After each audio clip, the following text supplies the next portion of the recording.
우리 교회 집사님이 예전에 시골에 가서 생신 때 어머니를 모시고 읍내에 나와가지고 햄버거를 사드렸대요. 햄버거를. 근데 그걸 잡수시면서 이렇게 세상에 맛있는 것이 있냐고. 그걸 그렇게 맛있게 잡수시는 걸 보고 우리 집사님이 속으로 울었대요. 우리 애들은 이거 먹다가 어느 때는 맛없다고 던져버리기도 하는데 우리 어머니는 이걸 처음 잡숴보는구나. 내가 이렇게 불효를 하고 살았구나. 그런 생각을 하면서 울더라고. 그런 이야기를 하면서. 저도 비슷한 경험이 있는데 저는 우리 모친이 회를 안 잡수는 줄 알았어요. 왜냐하면 입만 열면 날 것 안 먹는다고 하니까. 나중에 알아서 못 잡수는 게 아니고 의도적으로 자식 주머니 생각해서 안 잡수시는 걸 너무 늦게 알았어요. 음식점이라도 모시고 가면은 가격표부터 보는 비싸냐 싸냐 맛있냐 없냐는 둘째치고 메뉴는 관심도 없고 비싸냐 싸냐 그것만 관심을 두고 살아가는 우리 부모님들의 마음을 죽었다 깨도 아비가 되고 어미가 돼도 모르겠어요. 이제 조금 인생의 철이 들어서 돌아보니까 안 계셔. 조금 힘도 생겨서 이제는 대접해 줄 수 있을 만한 나이가 들었는데 사람을 알아보지 못하는 치매가 걸려있고 돌아다니지도 못하는 요양병원에 누워 계시기를 하고 무덤에 앉아 계시니 이 노릇을 어떻게 하면 되겠습니까? 지금 이 세상은요, 나이 드는 거를 부끄럽게 만드는 세상이 됐어요. 그래서 머리를 염색을 하고 처진 주름살을 끌어올리고 그래서 어떻게든지 젊게 보이기 위해서. 왜 그러냐? 옛날의 어른들은 한 살에도 나이가 많게 보이게 허풍을 떨고 계셨어. 내가 나이가 많다는 식으로. 그러나 지금은 나이를 감추는 세상이 됐다. 그 이유가 뭐냐면 노인이 설 자리가 없기 때문이 되었다 이 말이죠. 성경과 반대로 가는 거지요. 성경은 백발을 면류관이라고 이야기했습니다. 영광스러운 것이라는 거예요. 폐인 주름살은 계급장과 같고 그건 제 말이에요. 또 성경이 어디 있는가 백날 찾아봐도 없어.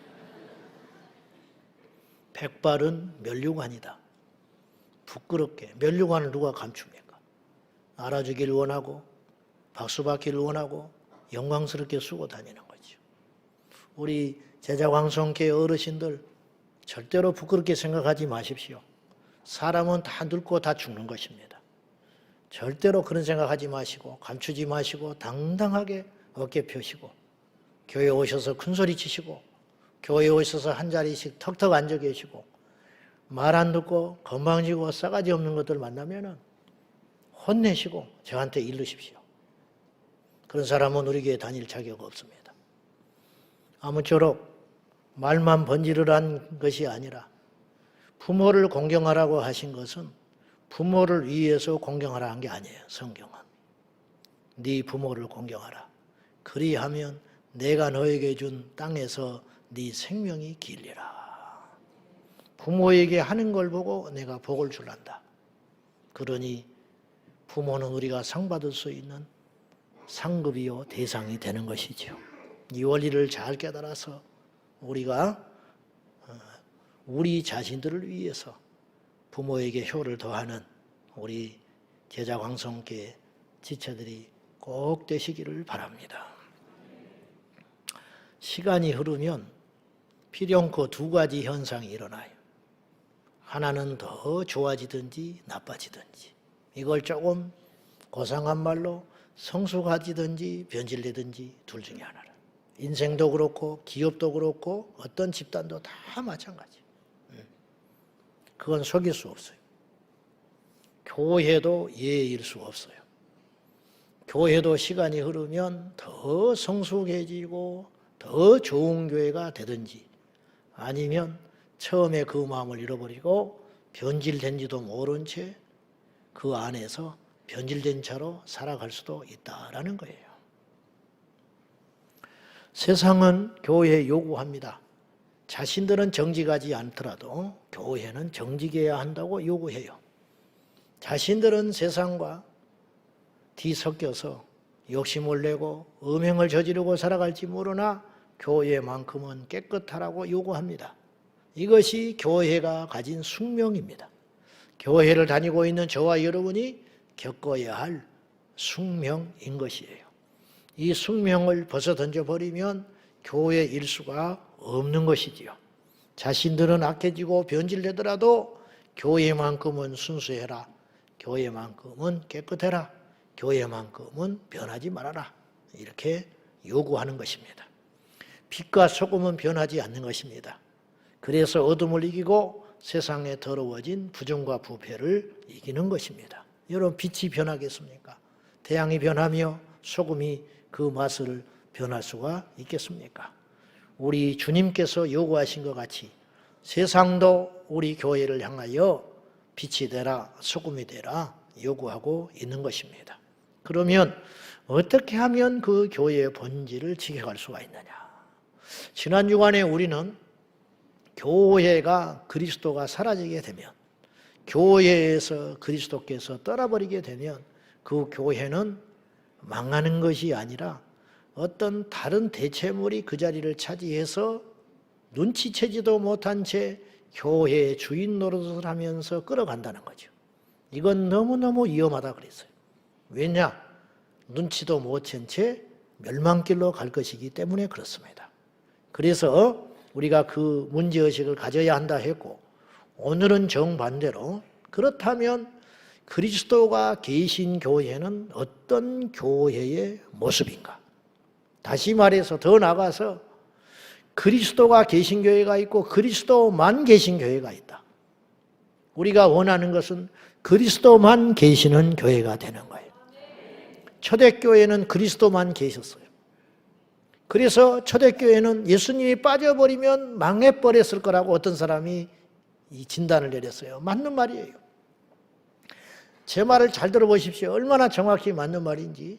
초대교회는 예수님이 빠져버리면 망해버렸을 거라는 거예요. 왜냐? 예수님밖에 없는 교회였으니까. 오늘의 교회는 어떠냐? 예수님이 빠져나가도 눈치도 못 챌 거래. 왜냐? 예수님 외에 다른 것들이 너무 많아서. 이게 얼마나 맞는 말이냐고요. 이건 욕이에요, 욕. 이 시대 교회를 향한 치명적인 욕이라고. 우리가 그 말을 듣는 것을 가슴 아프게 생각하고 섬뜩하게 생각하고 무섭게 생각해야 되는 거예요. 예수가 없어도 무너지지 않는 교회, 이건 얼마나 무서운 교회의 모습이냐 이 말이죠. 그래서 오늘 예수님께서 최초로 세우고자 하셨던, 그리고 세우신 성령 공동체, 급하고 강한 바람과 불의 혀같이 갈라진 것을 통하여 제자들이 복음을 전하기 시작했고, 마침내 베드로가 복음을 전했더니 하루에 3,000명이 회개하고 세례받아 모여들게 된 교회. 근데 초대교회와 오늘 현대교회의 출발 자체가 차이가 있는데, 이들은 예배당이 없이 시작했어요. 이들은 성령으로 시작했어요. 근데 오늘 한국 사회에서는 필연적으로 어쩔 수 없이, 저희 교회도 그랬고, 건물이 만들어진 다음에 교회가 시작될 수밖에 없어요. 출발이 이러든 저렇든 주인과 목적은 분명히 성경적이어야 한다는 거죠. 우리가 이 버릇처럼 지금 계속 이야기하고 있어요. 교회의 주인은 예수님이어야 한다. 교회는 예수님이 계시고 예수님만 계셔야 한다. 그러면 예수님만 계신 교회는 어떤 교회의 모습이냐? 그 원형을 오늘 본문 초대교회에서 찾아볼 수 있다는 거죠. 첫 번째로 예수님만 주인 되셨던 가장 모범적이고 제대로 된 교회는, 첫째로 오늘 초대교회에 나타난 현상이 있었는데 42절 한번 봅시다. 다 같이 시작. 그들이 사도의 가르침을 받아 서로 교제하고 떡을 떼며 오로지 기도하기를 힘쓰니라. 자, 44절과 45절까지 다시 보지요. 시작. 믿는 사람이 다 함께 있어 모든 물건을 서로 동용하고 또 재산과 소유를 팔아 각 사람의 필요를 따라 나눠주니. 이런 교회 들어봤습니까? 성경에서만 봤어요. 자기의 재산을 팔아서 나눠줬다. 자기의 소유를 팔아서 누군가를 도와달라고 내놨다. 초대교회가 이렇게 살았다는 거예요. 사랑했다라는 말은 오늘 본문에 없어요. 그러나 이들은 그 어떤 공동체보다 사랑하는 공동체였어요. 사랑의 열매, 진정한 교제, 떡을 떼며 자기의 소유를 팔아 재산을 팔아서 나눠주면서 어려운 교회 안의 지체들과 함께 살아갔다. 놀라운 이야기예요. 믿을 수 없는 이야기. 저는 이 구절을 수십 번 읽었을 거예요. 개인적으로 읽기도 하고 설교를 하다가 읽기도 하고 설교 준비를 하다 읽기도 하고 성경 공부를 준비하면서도 이 구절을 읽었을 거예요. 이 구절을 읽을 때마다 다른 것은 좀 따라가 볼 수 있을 것 같아. 그것도 어려운 일이지만 기도하는 거. 그래, 기도하자. 그러면 기도할 수 있어요. 기적과 표적도 이때만큼은 아니지만 병든 사람도 낫기도 하고 우울증이 치료되기도 하고 공황장애를 극복하기도 하고 암이 낫기도 하고 그런 일이 종종 일어나기도 하니까 기적과 표적이 아주 없다고도 할 수 없어요. 날마다 모일 수도 있어요. 새벽에 모이기도 하고 음식을 같이 나눠 먹기도 할 수 있어요. 그러나 이 본문에서 정말 어려운 게 있어요. 그건 뭐냐? 어떻게 이룰 수 있을까? 모든 물건을 서로 같이 사용했다. 그리고 내 재산과 소유를 팔아서 집을 팔고 땅을 팔고 재산을 정리해가지고 교회 안에 어려운 이웃들과 나누어 가졌다. 이럴 수가 있는가? 이럴 수가 있는가? 이 세상 사람들이 아닌 것 같아. 그럼 그들이 믿는 하나님과 우리가 지금 믿고 있는 하나님은 다른가? 입만 살아가지고 주여 주여 사랑 사랑 이 차이가 어디가 있냐 이 말이죠. 교회 안에서 형제 자매된 우리 교제의 관계는 세상과는 분명히 차이가 있어야 하고 있습니다. 자, 예수님 말씀하시기를 천국에는 시집가고 장가가는 것이 없다. 그러니까 가족 공동체가 근본적으로 달라지게 된다는 거예요. 천국 가면 집사 목사도 없어요. 우리 혈연 이 땅에서 맺고 있는 관계도 다 없다. 그러면 천국에는 뭐가 있느냐? 형제 자매만 있다. 그러면 천국에 가서 우리가 형제 자매라고 부르는 그 대상들은 누구냐 이 말이죠. 구원받은 하나님의 자녀들 아니요. 우리 지금 예수 안에서 제자광성교회를 이루고 있는 교회 공동체의 식구들, 교회 안의 식구들을 천국 가면 만나서 형제 자매라고 부르면서 영원히 살 것이다 이 말이에요. 근데 이제 그 말씀이 100% 맞는 말씀이니까. 근데 이제 이런 걱정 아닌 걱정이 있는 게 있어요. 그건 뭐냐? 한 교회 공동체 안에도 좀 떡더름한 관계가 있단 말이에요. 말은 안 하지만 왠지 서먹거리고 왠지 가까이 하기 좀 그렇고 그냥 의례적인 인사만 하고 가는 교회를 그렇게 오랫동안 같이 다녔지만은 그럴 수 있잖아요. 나는 걱정이 천국 가서 만나면 어떡할까? 이제 천국 가서도 그런 감정이 있을까? 100% 없죠. 죄성이 사라질 테니까. 이 세상의 것들이 다 잊혀지게 될 것이니까. 그건 없겠지. 근데 왜 천국에 가서는 그걸 대걸로 우리가 의심하지 않는데 이 땅의 교회 공동체 안에서는 이게 이렇게 어렵게 단정하고 살아가는가? 정말 이거는 이상적인 이야기고 그냥 그랬으면 좋겠지만 안 돼도 할 수 없는 것인가? 그건 너무 우리에게 성경적이지 않는 삶은 아닌가. 미리 포기하고 있는 건 아닌가 하는 것이죠. 우리가 예수 믿고 사랑한다, 어쩐다 하는 것을 알게 됐을 때 정말 그렇게 할 수 있는 원동력과 힘은 어디서 오는 것인가? 그거는 그리스도 안에 있을 때, 예수 안에 있을 때, 교회 안에가 아니라 예수 안에 있을 때 그것이 가능한데 성경은 이렇게 이야기합니다. 고린도후서 5장 16절과 17절이에요. 우리 한번 같이 읽읍시다. 시작. 그러므로 우리가 이제부터는 육신을 따라 알지 아니하는, 비록 우리가 그리스도 육신을 따라 알았으나 이제부터는 알지 아니하노라. 그런즉 누구든지 그리스도 안에 있으면 새로운 피조물이라. 이전 것은 지나갔으니 되었도다. 여기서 반복되는 단어가 있는데 이제부터는 이 시점에서부터 내가 두 가지를 할란다. 첫째, 그리스도 예수를 다른 시각으로 바라볼란다. 그 전까지는, 이제부터가 아니고 그 전까지는 나는 예수님을 육신에 따라 알았다. 즉 나사렛에서 자란 특별한 인물, 사람으로 보았다. 그러나 내가 이제부터 예수 안에 들어오니 예수님은 나의 주인이 되었고 예수님은 그리스도 나의 구원자가 되셨고 예수님은 하나님의 아들로서 지금도 살아계시는 분이다. 내가 이렇게 보게 됐다. 두 번째는 예수님만 그렇게 본 게 아니라 그리스도 예수 안에서 다른 사람도 내가 그렇게 보기 시작했다. 이전에까지는 육신으로 봤다는 거예요. 잘났네, 못났네, 부자네, 가난하네, 높네, 낮네, 인간성이 좋네, 나쁘네. 그렇게 보았지만은 이제부터는 그리스도 예수 안에 들어온 이 순간부터는 다른 사람을 그렇게 보지 않게 되었다. 그것이 교회다. 그 교회만이 예수님이 왕이시고 예수님만 계시는 교회의 특징이다. 이것이 사랑하는 교회라는 거예요.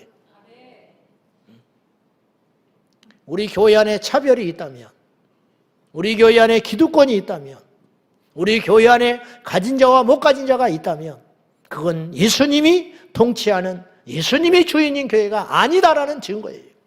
예수님이 지배하는 교회는 차별이 없으며 모두가 사랑을 하며 가진 자가 자기의 기득권을 놓치지 않으려고 애쓰는 것이 아니라 능히 대접받을 수 있고 능히 섬김받아야 마땅한 존재들이 오히려 낮은 자리에 가서 섬겨주는 것, 그것이 진정한 교회의 모습이다. 그건 어째서 그것이 가능하냐? 예수님 안에 있을 때만 가능하고 예수님이 지배할 때만이 가능하다. 제가 고린도후서 5장 17절 교회 가서 처음 읽고 암송을 했어요. 그런즉 누구든지 그리스도 안에 있으면 새로운 피조물이라. 이전 것은 지나갔으니 보라 새 것이 되었도다. 저는 이 말씀을 암송을 하면서 100% 이렇게 얕은 신앙 지식으로 이렇게 해석을 했어. 누구든지 내가 그리스도 예수 안에 있으면 내가 새로운 피조물이 되었구나. 여전히 죄성이 있고 부족하고 눈에 보이는 변화는 없지만 난 그리스도 예수 안에서 예수님을 믿게 됐기 때문에 나는 이제 천국에 갈 수 있는 천국 시민으로서 새롭게 되었다. 이제 그렇게 해석을 한 거예요. 알고 봤더니 16절부터 쭉 읽어보니까 그 해석은 50점이었어요. 그것이 틀린 해석은 아니지만 누구든지는 내가 아니었어요. 모든 예수 안에 들어온 모든 사람을 말하는 것이었어요. 누구든지 간에 그리스도 예수 안에 있는 사람이라면 그 사람은 새롭게 되었기 때문에 우리가 새롭게 보아줘야 한다, 그런 뜻이었어요. 그렇구나. 찬송가 436장에 보면 3절에 보면 나 이제 주님의 새 생명 얻은 몸, 이 찬송인데 3절에 보면 이런 가사가 있어요. 산천도 초목도 새 것이 되었고 죄인도 원수도 친구로 변한다. 여러분, 산이 어떻게 변합니까? 내가 어떻게, 강이 어떻게 변하냐고. 강이 그 자리에서 수천 년 흐르는 것인데 산에 세워져 있는 나무가 어떻게 변하겠습니까? 근데 이 찬송가를 작사한 저자는 변한다고 그랬어요. 산이 변하더라. 강이 변하더라. 나무가 변한다. 들에 핀 꽃과 풀이 변하더라. 내가 변했다는 뜻이에요. 어느 날 주님 안에 돌아와 보니 아침에 눈을 떴는지 태양이 나를 위해서 비추고 있어요. 어제까지는 그런 느낌이 안 들었는데 예수 안에 들어서 눈을 뜨고 보니 태양이 나를 보고 인사를 한다. 새소리가 시끄러웠는데 이제는 새가 하나님을 찬송하고 있다는 걸 알게 됐어요. 눈앞에 있는 집 앞에 있는 산이 이제 주님을 찬양하고 있는 것으로 보이기 시작했다. 그건 왜 그러느냐? 그 산이 이제부터 그렇게 된 게 아니고 원래 그랬어요. 원래 주님을 찬양했어요. 그러나 내가 예수 밖에 있었기 때문에 몰랐는데 이제는 달라졌다. 무슨 말씀을 드리려고 그러는 거냐? 내가 예수를 믿는다, 주여 주여 하면서도 교회를 다니는 것 이상 어떤 차이도 없다. 교회를 나와서도 판단하고, 교회에 와서도 미운 사람이 있고, 교회에 와서도 싫은 사람이 있고, 교회에 와서도 패거리가 있고, 교회에 와서도 용납할 사람이 있고, 용납할 사람이 없다면은 그 사람은 예수 믿는 사람이라 할 수 있냐? 과연 새롭게 된 피조물이냐? 그럴 수 없다. 새롭게 된 피조물이 된 이상 증거가 나타나야 되는데 그 증거는 어디서부터 나타나는 증거냐면 나의 시야의 변화부터 일어나게 되는 것이라는 거죠. 초대교회는 눈이 달라졌어요. 이들은 예수 안에 돌아와서 눈이 달라지기 시작했는데 옆에를 보니 정죄하고 판단하는 가난뱅이라고 정죄하던 그 사람들이 이제는 내가 도와줘야 할 내 형제 자매로 보이기 시작했다는 거죠. 예수님은 어떤 인생도 낙인 찍지 않았어요. 예수님은 어떤 인생도 차별하지 않으셨어요. 현장에서 가늠하다 잡혀온 그 여인도 지금도 그런 사람은 쉽지 않아요. 근데 2000년 전 율법이 서슬한 그때에 현장에서 가늠하다가 잡혀와가지고 옷도 제대로 걸치지 못하고 질질질 끌려나온 그 여인을 예수님은 용서하셨어요. 그리고 그를 완전히 해방시켜 주셨어요. 자기를 팔 생각만 가득 차 있는 가룟 유다를 우리 예수님은 끝까지 품으려고 하셨어요. 자기 면전에서 스승 예수를 모른다고 3번이나 부인하고 돌아서는 베드로를 훗날에 다시 찾으시사 베드로에게 새로운 인생을 허락해 주셨어요. 이것이 주님의 사랑이었다는 거예요. 우리는 그 사랑을 따라갈 자신은 없어요. 오늘 우리가 초대교회처럼 내 집을 팔아서 집 없는 사람에게 줄 수는 없다고 봐요. 현실적으로. 그러나 우리 제자광성교회는 흉내라도 내보자. 셀 안에서, 남녀 전도회 안에서, 봉사하는 지체 가운데 안에서 쌀이 없어서, 양식이 없어서, 직장이 없어서, 자녀들의 학비가 없어서 고통 중에 있는 형제 자매가 있다면 내 육신의 형제 자매라면 둘 수 있는가? 그냥 둔다면 그건 인간인지 아니겠죠. 예수 안에서 형제 자매라고 말만 하지 말고 정말 우리를 돌아보아 우리 주변에 그런 사람이 있다면 우리가 책임을 지라고 하나님이 보내신 지체가 아니냐 이 말이죠. 우리 제자강성교회가 앞으로 그렇게 되기를 원합니다. 예수님이 주인이기 때문에 건물 짓느라고 성도들 돌아보지 못한다면 그 건물 무슨 필요가 있겠습니까? 주차장 넓히겠다고 성도들의 아픔을 돌아보지 못하고 수십억 수백억씩 땅에다가 투자해놓고 콘크리트 발라놓으면 무슨 필요가 있겠습니까? 중국의 지하교회 지도자였던 찡띵년이라는 사람이 있었습니다. 이 찡띵년은 예수를 믿기 전에 자기 아내를 버렸어요. 2가지 이유 때문에 버렸는데 첫째는 애초에 애정이 없는 사람과 부모 때문에 강제 결혼을 했어요. 애초에 사랑이 없었어. 2번째는 자기 아내 된 이 여인이 중국에는 전통적으로 전족이라는 게 있었어요. 어린 소녀를 나무 나막신에다가 강제로 신게 해가지고 이 발을 새 부리처럼 쭈그러뜨리는 거예요. 그러니까 걸을 때 뒤뚱뒤뚱하고 걸어다녀요. 근데 자기 아내는 이미 그 풍습이 없어진 지가 오래됐는데 시대에 뒤떨어지게 그 부모가 전족을 시켜가지고 걸을 때마다 뒤뚱뒤뚱하고 걸어다니는 거예요. 그래서 그 아내를 수치스럽게 여기고 버려버렸어요. 그리고 이 찡띵녀는 나중에 훗날에 예수를 믿고 회개를 하기 시작하는데 제일 먼저 회개하는 것이 자기 아내를 버린 사건이었어요. 그래서 그는 회개만 하는 것이 아니라 기도를 마치고 24km 떨어져 있는 처갓집으로 뛰어 달려갑니다. 그리고는 용서를 빌고 무릎을 꿇고 울면서 통회 자복하고 그 아내를 데리고 옵니다. 그런데 전족을 했기 때문에 24km를 걸을 수가 없어요. 걷다가 걷지를 못하니까 그 아내를 등에 업고 걷기 시작했어요. 업고 오다가 지치면 잠깐 쉬었다가 또 업고 오고 하는데 그 사연을 알 리 없는 사람들은 손가락질을 하고 조롱을 하고 지나가는 사람마다 다 수군거렸어요. 그러나 찡띵녀는 예수님을 만난 그 기쁨과 그리고 그 명령에 순종했다는 그 기쁨이 더 크기 때문에 그 아내를 능히 업고 자기 집으로 돌아올 수 있었어요. 근데 집에 딱 들어서는 순간, 마당에 들어서는 순간 하늘이 열리고 이 부부에게 성령이 임하셨어요. 저는요, 이 예화를 읽으면서 성령은 기도할 때만 오시는 분이 아니구나.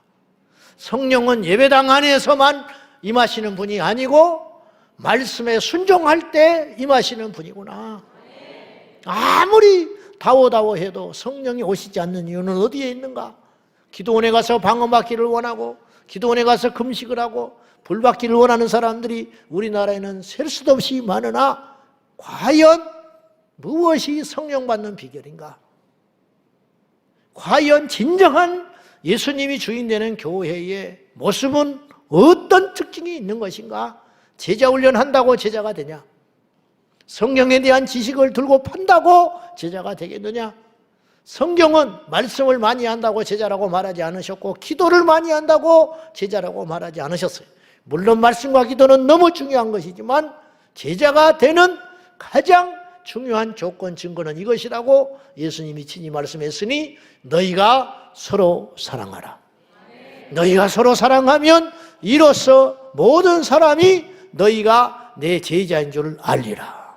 내가 예수 믿습니다. 내가 제자입니다. 떠벌리고 다녀서 예수님의 제자로 인정을 받는 것이 아니라 주님의 명령을 따라 우리 힘으로는 할 수 없지만은 이해할 수 없는 사람을 이해하고 용서할 수 없는 사람을 용서하고 납득이 되지 않는 사람을 받아들일 때에 우리도 모른 채 다른 사람에 하여금 예수님의 제자라는 영광스러운 칭호를 받게 될 것이다 하는 것입니다.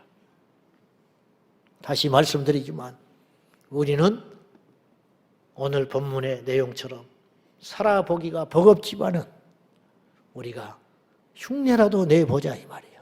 위선과 가식이 아니라 말씀이 이렇게 써 있으니 이 말씀을 잊지 말고 어떤 일을 결정하고 교회 안에서 누군가를 만날 때 우리가 이것이 기준이 되어서 우리 모두 서로 사랑하고 어려운 이웃들을 살펴주는 저와 여러분 꼭 되기를 예수님의 이름으로 축원합니다. 두 번째, 예수님이 주인 되셨던 초대교회는 어떤 특징이 있었느냐? 자, 42절 다시 한번 보지요. 시작. 그들이 사도의 가르침을 받아 서로 교제하고 떡을 떼며 오로지 기도하기를 힘씁니다. 이게 원래 첫 번째인데 사도의 가르침을 받아. 다시 말해서 초대교회는 배우는 공동체였다는 거예요. 계속 배웠다는 거예요. 이걸 세번역 성경에 보면 어떻게 표현을 했냐면 사도들의 가르침에 몰두하였다. 그렇게 기록을 했어요.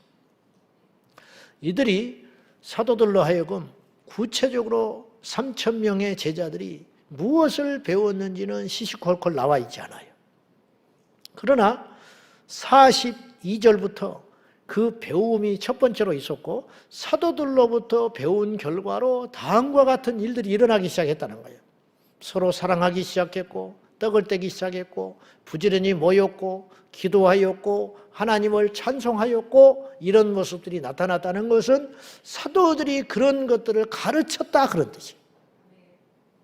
죄가 무엇인지 의가 무엇인지 크게는 사람들이 몰라서 죄를 짓는 게 있어요. 동성애를 죄라고 생각하지 않아요. 여러분 그걸 죄라고 생각하면 짓겠습니까? 동성애가 죄라고 느껴지면 그 죄를 짓겠냐고. 어떻게든지 숨어서 짓고 안 하려고 하고 애를 쓰고 설령 그 동성애를 했다 할지라도 몸부림을 치면서 빠져나오게 할 거 아니에요. 그런데 오늘날은 동성애를 사회적 현상으로 둔갑을 시켜가지고 취향으로 이야기를 하고 있잖아요. 여러분 살인이 취향입니까? 응? 살인이 취향이냐고. 사기꾼 보이스피싱이 취향이에요? 그 사람은 그냥 원래 전화하기를 좋아하는 사람이야. 그러니까 나도 그냥 보이스피싱하게 나만 안 하면 돼. 뭐 보이스피싱해서 돈 번 사람도 있대도만 뭐 지금 그런가요? 응? 그건 취향이 아니잖아요. 물론 이렇게 하면 비난을 해요 사람들이. 어찌 동성애를 그렇게 동급으로 생각하냐고. 그러나 성경은 동급 이상이지요. 성경에는 동급 이상이잖아 동성애가. 근친 똑같은 거예요. 몰라서 그렇게 걸어가는 거예요. 알고 빠져나온 사람이 있죠. 종종 예수님 만나가지고 회심하여 그 악습을 수십 년 했던 것을 망가진 몸을 끌고 회심하여 간증하러 다니는 목사님도 계세요. 안 거야. 그동안 죄인 줄 몰랐는데 이제서 어떤 계기가 통해서 말씀을 통해서든지 누군가를 통해서 죄라는 걸 알게 됐다는 거예요. 사람은 평생 배우는 존재예요. 제가 최근에 어떤 일이 있었냐면은 제가 뚜렷이 기억은 안 나요. 내가 메일을 받았는지 문자를 받았는지 어디서 받았는지 목사님 제가 종종 이제 그들이 쓰는 언어를 그대로 쓰느라고 퀴어 축제라는 말을 사용했었어요. 퀴어 축제를 반대합시다. 이런 말을 했는데 목사님 동성애는 어떻게 축제가 되겠습니까? 그것이 거슬리니 동성애 집회라고 이야기를 해주시면 훨씬 마음이 편하겠습니다. 맞다. 그 말이 맞다. 내가 그대로 받아들였어요. 그리고 그 뒤로 이후로 의식적으로 동성애 퀴어 축제라는 말을 안 하기 시작했어. 근데 그분이 말하지 않았으면 나는 죽을 때까지 무슨 일이 있으면 퀴어 축제, 퀴어 축제, 퀴어 축제 이렇게 할 뻔했어요. 물론 알아서 듣지만은 동성애 집회지 그게 어찌 축제가 될 수 있겠냐. 배운 거예요 제가. 그렇구나. 우리 금요 성령 집회 때 이 자리가 부족하니까 강례상에 올라와서 의자를 놓고 예배를 드리기 시작했어요. 근데 어느 날 내가 앞에서 예배를 드리는데 아이들이 올라가는 사람들이 신발을 벗어놓고 막 마구잡이로 올라가기 시작하는 거예요. 근데 그게 거슬렸어요. 그냥 벗고 뛰어 올라가는 거죠. 막 신발이 어지러져 있었어요. 그러지 말자. 그랬더니 그날로 고쳐졌어요. 그 다음 주부터 지금까지 말하지 않았으면 계속 신발을 그렇게 벗어 던지고 올라갔을 거라고. 뭔지를 모르죠. 우리 아이들이 인사성이 없다. 젊은이들이 요새 인사 안 하잖아요.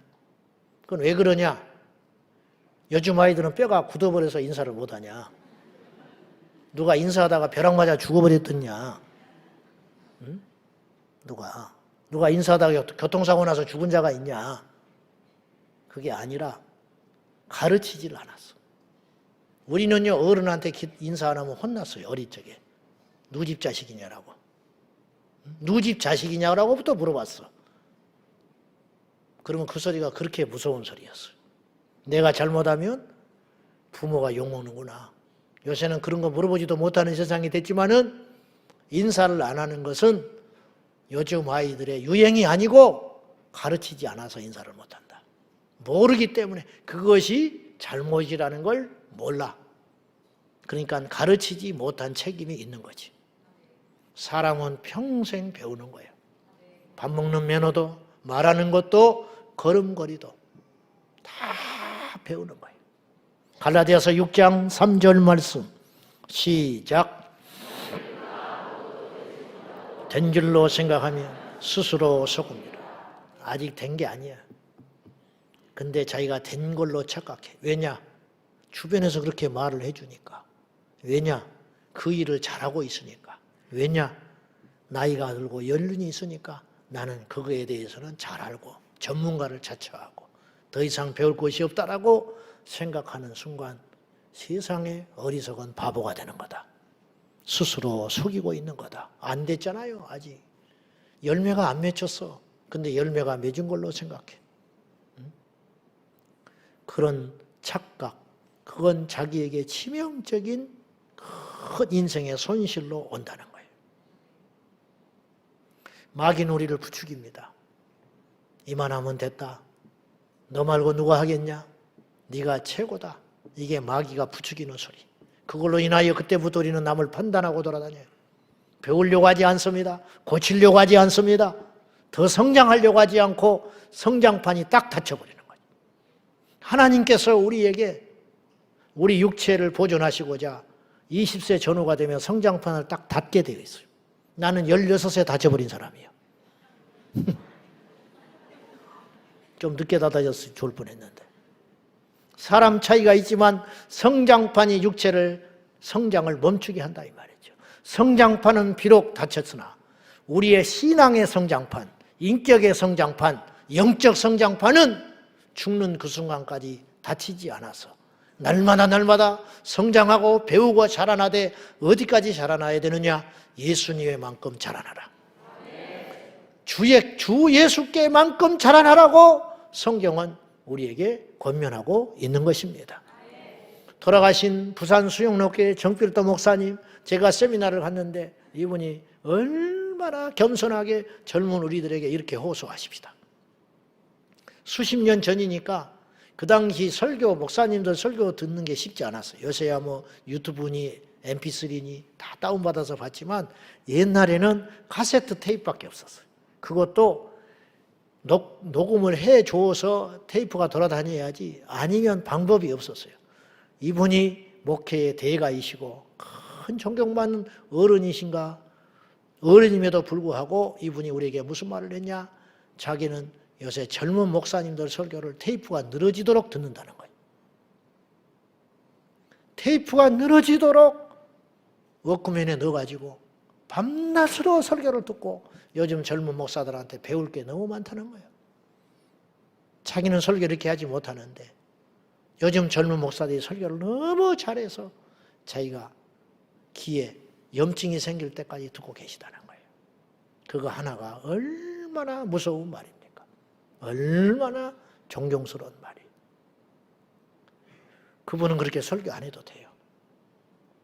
더 이상 발전 안 하셔도 돼요. 이제 이룰 만큼 다 이루신 분인데 무엇을 더 노력하신다고 새파란 젊은 목사의 설교를 카세트 테이프를 늘어지도록 듣고 계시는가? 저는 거기서 배우려고 하는 열망을 봤어요. 뭔가 되지도 않은 채 된 걸로 스스로 생각하고 절대 그런 우리가 되어서는 안 된다는 거예요. 초대교회 성도들이 이렇게 변할 수 있었던 이유는 배움에 대한 열망, 하나님의 영적인 진리를 더 깨닫고 싶어하는 열망, 그것 때문에 이들이 계속 성장했다는 것을 잊으시면 안 된다는 거예요. 예수님이 주인 되시는 교회, 예수님만 계시는 교회는 끊임없이 겸손하게 서로를 돌아보아 배우고 배워서 날마다. 그래서 우리가 교회를 한번 갔다 오면 집안에 있는 식구들이 뭔가를 느낄 수 있어야 돼. 엄마 달라졌다. 당신 예수 믿더니 달라졌다. 변했다는 말 아니에요. 변하게 된 건 무엇 때문에 변했냐? 배웠기 때문에 변한 거죠. 뭘 알게 됐기 때문에 변하는 거죠. 주차하는 법도 교회에서는 배워야 돼. 교회에서는 엘리베이터 타는 법도 배워야 돼. 말하는 것도 배워야 돼. 식당에 가서 밥 먹는 것도 배워야 돼. 셀 모임에 가서 우리가 어떻게 행동하며 어떻게 경청해야 되는 것도 배우는 거예요. 날마다 배워가는 삶. 날마다. 그거. 예수님만 존재하는 교회. 예수님이 왕이신 교회가 초대교회였는데 그래서 세상이 이길 수 없는 교회, 세상이 이해할 수 없는 특별한 집단이 되었는데 그 초대교회는 서로 뜨겁게 생명 바쳐 사랑하는 공동체였고 끊임없이 겸손하여 서로에게 배워가면서 예수님 닮아가는 교회였다는 걸 잊지 말고 우리 제자 황성교회도 그런 교회가 되기를 예수님의 이름으로 축복합니다. 기도하겠습니다. 하나님 아버지, 우리 교회는 서로를 뜨겁게 사랑하는 교회가 되되 입으로만 사랑하는 것이 아니라 실질적으로 나의 주머니를 열고 내 재산을 내놓아서 저 천국에 심을 뿐만 아니라 어려운 형제자매를 돌아 살필 수 있는 우리 진정으로 사랑하는 하늘에 속한 제자 광성교회가 되도록 도와주시옵소서.